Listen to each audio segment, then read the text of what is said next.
Como adelantábamos nosotros, es un resultado ambivalente, ¿no? Por un lado, el equipo económico, todo el gabinete, te diría, de Javier Milei salió a festejar después de las 4 de la tarde el 31,5% de inflación acumulada en el año 2025.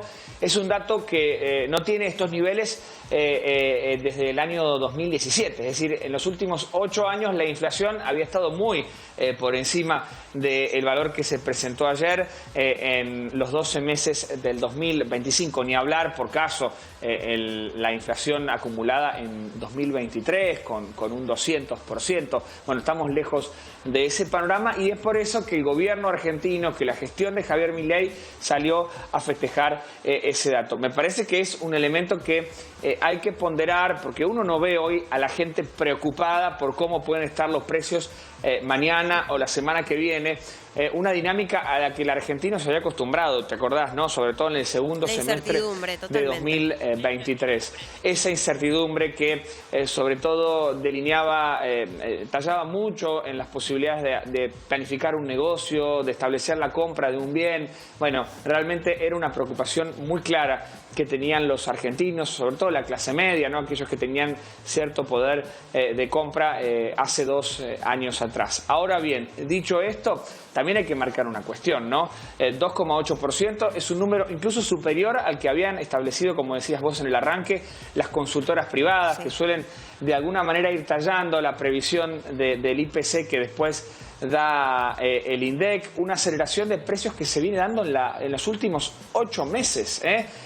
Para esta altura, de acuerdo a los planteos del gobierno nacional, de funcionarios de economía, del propio presidente Javier Milei, íbamos a estar con una inflación por debajo del 1%, y eso no se viene dando. De hecho, desde el mes de mayo para acá estamos teniendo un incremento sostenido, gradual, pero bueno, se viene dando una curva alcista en los valores de los precios domésticos que debería preocupar al gobierno nacional, sobre todo porque la administración de Javier Milei planteó como una prioridad ir bajando gradualmente la inflación. Yo te diría casi como único objetivo y como elemento al final del túnel que había fundamentado incluso un recorte muy agresivo que bueno, enfrió la economía, que generó un recorte en los gastos muy importantes que se tradujo en una caída del consumo y también en una apertura de la economía para hacer bajar los precios locales, ¿no?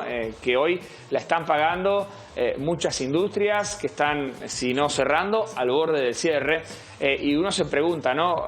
¿La receta funcionó? Si estamos teniendo un incremento gradual de la inflación en los últimos 8 meses, ¿valió la pena el esfuerzo de los argentinos para tener una inflación del 2,8%? Bueno, esa es una reflexión que cada uno deberá hacer en casa. Nos posicionamos en el estudio de precios del último mes del 2025 y hay que decir que este 2,8 estuvo incidido por, sobre todo, una suba muy fuerte de los alimentos. Solo posicionarnos en la carne, Emi, nos lleva a ver que el INDEC ha medido un incremento superior al 10% en el caso de la carne bovina en el último mes del 2025. 3,1% fue el promedio de la suba de alimentos y bebidas y obviamente eso ha tenido una incidencia en el promedio general del IPC de diciembre. Sí. No, esto tiene que ver un poco con que, bueno, sabemos que el mes de diciembre es un mes bastante particular en el cual hay mucho más consumo. ¿Tiene que ver un poco con esto también o el costo ya aumenta, digamos, desde las bases? En el caso de la carne, había estado bastante planchada el precio en los meses previos y la actualización, claro, cayó justo en un mes en donde se incrementa, obviamente, el consumo de todo tipo de cortes. Obviamente, el bovino está a la orden del día en la dieta de los argentinos y es por eso que la incidencia, no solo en las cifras, sino seguramente si uno tiene un amigo, un familiar y demás, también ha ha sido materia de comentarios en lo cotidiano, ¿no? El crecimiento del precio de la carne. Obviamente el tema alimentos y bebidas en forma estacional en diciembre tiene más demanda y es un elemento que preocupa siempre a los argentinos en el cierre del año. Otros rubros que subieron por encima del promedio general, esparcimientos y restaurantes 3,2%, comunicación 3,3%, los gastos para la vivienda, servicios de luz, gas 3,4% y 4% en el caso del transporte, sobre todo ahí una incidencia muy grande de actualización de las tarifas de transporte en Capital Federal y Gran Buenos Aires, que obviamente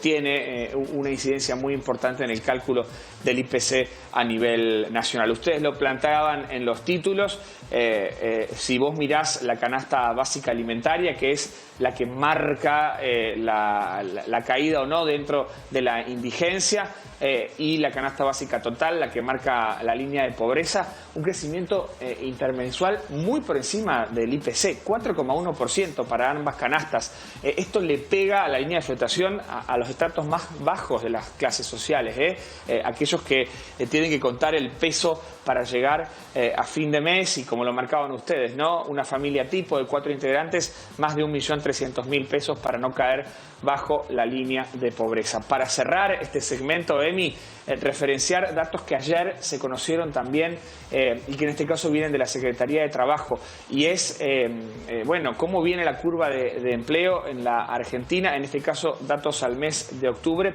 pero un par de conclusiones que de alguna manera también exponen cómo la receta del gobierno para bajar la inflación, que está teniendo resultados relativos, sobre todo en los últimos meses, también ha afectado, por ejemplo, a los asalariados en la Argentina. ¿Qué pasó? En octubre se profundizó la caída del empleo registrado de acuerdo al Sistema Integrado Previsional Argentina, y en los primeros 2 años del gobierno de Milei hay 270.852 asalariados informales que perdieron su puesto de trabajo, y es una cuestión obviamente que preocupa. Y también tendremos que ver qué pasa en las próximas horas, Pato, con el tema del dólar, porque ante este porcentaje de inflación, recordemos que hay un cambio en cuanto al umbral, digamos, estas bandas de flotación del dólar, que con un 2,8%, bueno, ya se va a impactar lo que es la banda máxima en cuanto a los valores. Un muy buen punto, Emi. 1.607 pesos para el límite superior de la banda cambiaria a partir de febrero, con este dato de la inflación de diciembre de 2025. ¿Se moverá hacia ese límite el tipo de cambio en el segundo mes del año? Y si lo hace, ¿eso repercutirá en la inflación? Bueno, son preguntas que nos iremos contestando a lo largo de este verano. Pato, en un rato volvemos y hablamos de lácteos Verónica, con una crisis que se sigue profundizando, pero en minutos retomamos el contacto. Gracias. Cómo no, Emi, aquí los espero.